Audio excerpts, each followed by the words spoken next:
이제 마지막 이야기인데요. 네 번째 이야기 한번 큰 글씨 밑에 한번 읽어보세요. 시작. 내 안에 있는 믿음을 보여주자. 아멘. 세 번째 설교 때 뭐라 그랬어요? 행동하지 않은 믿음은 어떠한 믿음이다?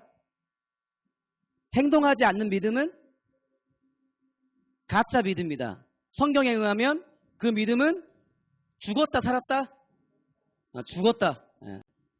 그러니까 이건 단순히 약간 수동적이라면 더 능동적으로 우리가 내 믿음이 진짜라는 걸 어떻게 하자? 민정아? 예수님 믿는 게 진짜라는 걸 예언아? 어떻게 하자고? 보여주자. 마지막 시간입니다. 넘겨주세요. 넘겨주세요. 자, 야고보서 1장 14절 시작. 내 형제들아 만일 사람이 믿음이 있노라 하고 행함이 없으면 무슨 유익이 있으리요.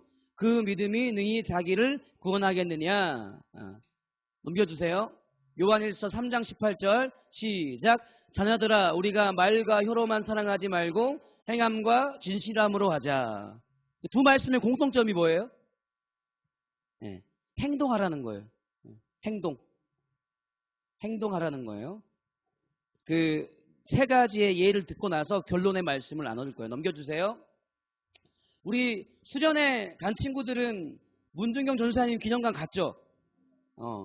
혹시 어떤 분인지 한 가지만 이야기할 수 있는 사람? 어떤 분이었어요?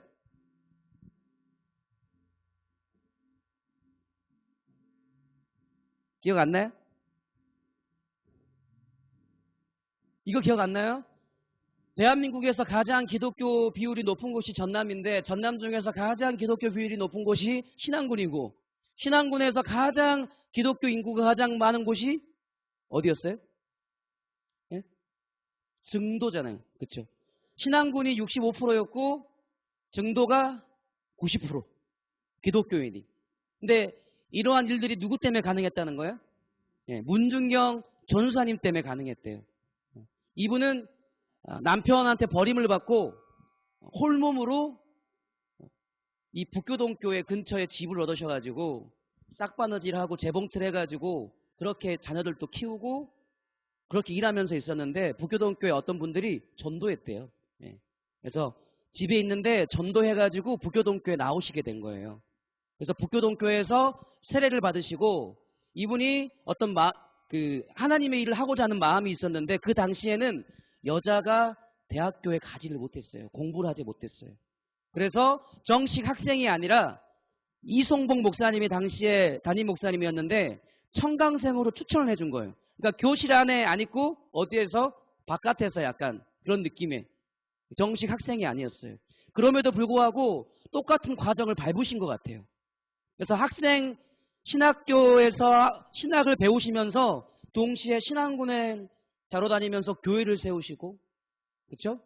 가장 먼저 세운 교회가 제 기억이 안 나는데 진리교회였고, 두 번째가 우리 갔다 온 데 있죠. 증동리, 증도에 그 교회를 세우신 거예요. 근데 가장 유명한 일화는 뭐예요? 이미 공산군이 패배했는데 공산당이 패배를 했어요. 그래서 목포에서는 풀려났어요. 근데 아직 섬이니까 증도는 지금이야 차 타고 갈 수 있지만 옛날에는 배 타고 가야 되는 섬이었잖아요. 그러니까 아직도 공산당이 그곳을 지배하고 있었던 거예요. 그러면 문준경 전사님이 그 정도에 다시 들어가면 어떻게 되겠어요? 죽게 되겠죠. 왜냐하면 공산당들은 기독교를 제일 싫어하니까. 그럼에도 불구하고 그 영혼들은 나의 영혼들이라고 어때요? 증도에 들어가신 거예요. 그래서 우리가 버스 타고 지나왔죠. 그 바닷가.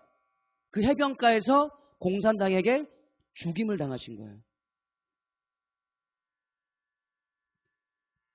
이 예수님 믿는 믿음이 단순히 자기 혼자 천국 가는 거에 그치지 않고 어때요? 신안군 사람들을, 수많은 사람들을 예수 그리스도로 이끄시는데 사용되었다는 거죠. 그러니까 단순히 예수 믿는 믿음이 천국 가는 거, 나 혼자 천국 가는 거에 머물지 않고 다른 사람들한테 이 예수님 믿는 믿음을 전달해줬다. 전도해줬다. 그러니까 문준경 전사님은 어떠한 분이에요? 믿음을 그의 삶으로 증명하신 분이에요. 아멘? 어때요? 진짜 믿음은 누구한테 영향을 주게 돼 있어요? 다른 사람에게. 특별히 예수 믿지 않은 사람들에게 강력하게 나타나게 돼 있어요. 그러나 가짜 믿음은 어때요?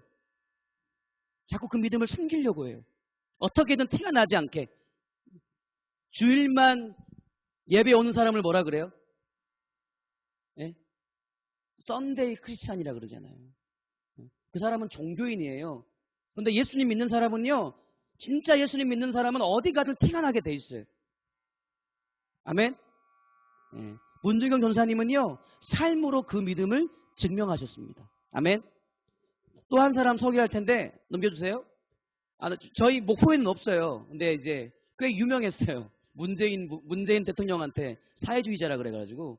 근데 이제 그거는 차차하고, 이분이 어떠한 분이냐면, 국대 떡볶이라는 어떤 프랜차이즈점이 있어요. 그러니까 떡볶이집만 한 게 아니고 여러 가지를 해요. 93개가 있어요, 프랜차이즈점이. 근데 올해 40살이에요, 이분이. 그러니까 36세에 이런 좀 약간 청년 사업가였죠. 근데 이분이 원래 예수님 안 믿는 사람이었는데 34살에 결혼하려고 누구 따라갔을까? 교회를. 결혼하려고 장가 가려고 누굴 따라갔어요. 누굴 따라가요?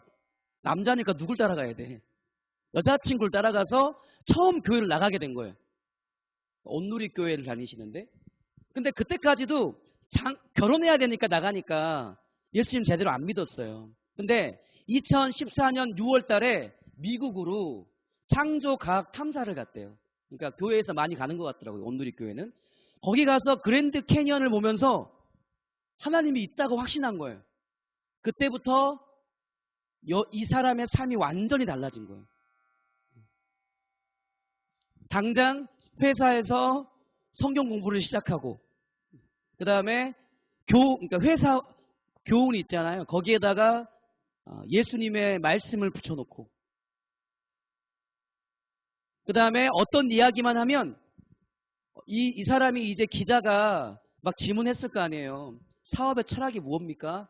라고 물어보면 이것저것 얘기할 게 많잖아요. 근데 무슨 얘기만 하는 줄 알아요? 예수님 이야기만 그렇게 한대요. 저는 예수님 때문에 장사합니다. 저는 예수님 때문에 떡볶이 팝니다. 떡볶이 파는 것이 곧 복음을 전하는 겁니다. 이게 어떤 얘기인지 알겠어요? 그러니까 그러니까 자기가 사업하는 게 곧 예수님을 전하는 거래요. 이게 무슨 얘기예요? 이 사람의 행동이 곧 누구를 나타낸다는 거예요? 예수님을 나타낸다는 거예요. 물론 이 사람이 나중에 타락할 수도 있어요. 근데 무슨 얘기를 하고 싶으냐면 예수님 믿으면 뭐가 일어나요? 변화가 일어나잖아요. 이 사람 예수님 안 믿는 사람이었어요. 34년 동안. 근데 예수님 믿으니까 작은 변화가 일어났잖아요. 그 당시에 회사에 13명이 회사 직원이었는데 그 중에 3명밖에 크리스찬 아니었대요. 근데 성경 공부 시작한 거예요. 저는 살아계신 하나님을 만났습니다. 여러분도 만나야 됩니다. 그러니까 10명의 예수님 믿지 않은 사람이 어떻게 이야기하든 상관없이 자신의 믿음을 표현한 거죠. 아멘. 여러분들도요, 여러분의 신앙을 숨기지 마세요. 하나님이 책임져 주십니다. 아멘. 지금부터 숨기면요, 평생 숨기면서 예수님 믿게 돼 있어요. 그러나 진짜 믿음을 보여주면요, 다른 사람들이요, 놀릴 수 없다니까요. 저 사람은 진짜 예수님 믿는 사람이구나. 여러분의 학교에서 친구들 사이에서 그 믿음을 표현했으면 좋겠어요. 아멘. 옮겨주세요. 그런데 좀 잘 안 보이죠? 일상이에요, 일상. 이제 문두경 전사님하고 약간 김상현 이런 대표님들은 약간 특별해 보이잖아요. 저 사람들은 그런 능력이 되니까 그런 거 아닙니까? 문두경 전사님은 특별히 그런 사람 아닙니까? 라고 이야기할 수 있죠. 그런데 이분들이 여기에 오기까지 무엇이 있었을까요? 아주 삶의 작은 부분에서, 누구도 주목하지 않는 그 삶의 부분에서 여러분이 행동을 실천한 거예요. 아주 작은 거. 다른 사람은 신경 쓰지도 않는 거. 예를 들어서 부모님하고 대화할 때, 그렇죠? 예를 들어서 동생하고 가족들과 대화할 때 예수님 믿는 사람은 어떻게 해야 됩니까? 사랑하는 말을 해야죠. 그렇죠? 옆에 있는 친구 누구도 신경 써주지 않은데 작은 먹을 거를 하나 사준다든지 누구도 함께 해주지 않는데 함께 놀아주고 또 교회에 와서 그 친구를 위해서 기도해주고 문주경 전사님이나 김상현 대표 같은 분이 엄청 처음부터 위대한 일을 한 게 아니에요. 삶의 작은 부분부터 이 하나님의 말씀을 실천하는 거죠. 아멘. 가장 중요한 실천이 뭐라 그랬어요? 예수님이 십자가에서 보여주셨던 거. 사랑하는 거. 아멘. 옆에 있는 사람을 사랑하는 거예요. 옆에 있는 부모님을, 옆에 있는 친구를 사랑하는 거예요. 그 작은 행동에서부터 시작되는 겁니다. 옮겨주세요. 그런데 우리가 기억해야 될 게 한 가지가 있어요. 행동 자체가 중요한 게 아니에요. 자, 민정이는 예수님 믿는 사람이에요. 근데 목사님은 예수님 믿지 않은 사람인데 착한 사람이야. 그렇죠? 근데 민정이도 옆에 있는 지역사회의 어려운 사람들을 돕는데 100만 원을 기부했어요. 그렇죠? 믿음의 행동을 한 거잖아요. 그렇죠? 목사님도 100만 원을 기부했어요. 우리 민정이의 행동과 목사님의 행동은 뭐가 달라요? 뭐가 달라요? 민정이는 이 믿음에서부터 시작된 거예요. 예수님 사랑하는 마음으로 예수님께서 주신 그 믿음에서부터 저 사람을 사랑해야 되겠다. 이 마음으로 어때요? 100만 원을 기부한 거예요. 이게 행동이죠. 민정이의 믿음이 행동으로 드러난 거잖아요. 근데 목사님은 예수님 안 믿어. 도덕적으로 살기 위해서, 착한 삶을 살기 위해서 기부한 거야. 무슨 말인지 이해 가요? 야고보서에서 말하는 행동은요, 여러분의 행동 자체를 이야기하는 게 아니에요.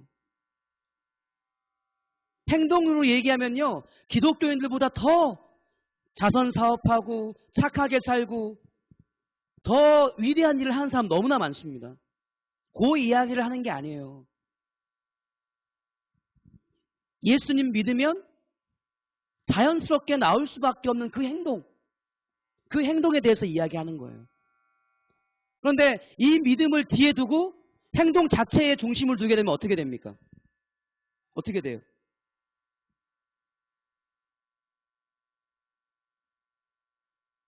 본질이 흐려지는 거죠. 마찬가지예요. 자, 우리나라에서 지금 시대에서 가장 이슈가 되는 게 뭐예요? 그냥 사상적으로. 뭘 찬성해야 돼? 동성애를 찬성해야 되잖아요. 동성애들도 인정해주라고 이야기하고 있잖아요. 그렇죠? 근데 그 뒤로 가면 이게 무슨 문제예요?